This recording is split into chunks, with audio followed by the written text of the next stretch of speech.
तो अगर हम भगवान का नाम जप करते हैं तो हमारी बुद्धि वेद को ग्रहण करने के योग्य बनेगी, वेद के रहस्य को समझने के योग्य बनेगी।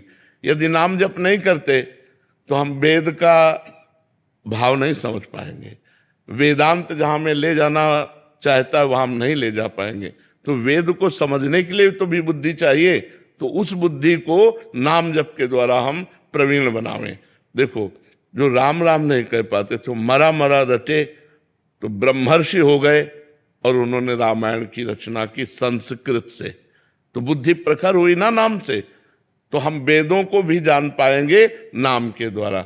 हमने ऐसे संतों के दर्शन किए जो ककाहरा नहीं पढ़े, लेकिन नाम जब कर रहे हैं तो वो जो बोल रहे हैं वो सब शास्त्र और वेदों में लिखा हुआ है, क्योंकि वो ब्रह्म स्वरूप हो गए। तो उनके वाक्य ब्रह्म वाक्य हैं और ब्रह्म वाक्य ही वेद हैं। वेद ब्रह्म वाक्य हैं, अपौरुषेय हैं, वेद की रचना किसी ने नहीं की।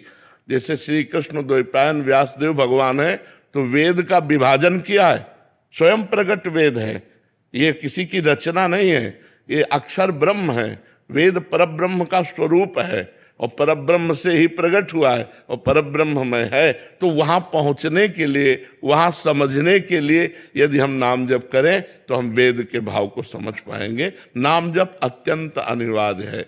अच्छा, वेद पाठ घंटा 2 घंटा 4 घंटा, लेकिन निरंतर वेद में स्थिति तो है नहीं, तो नाम में स्थिति लाओ।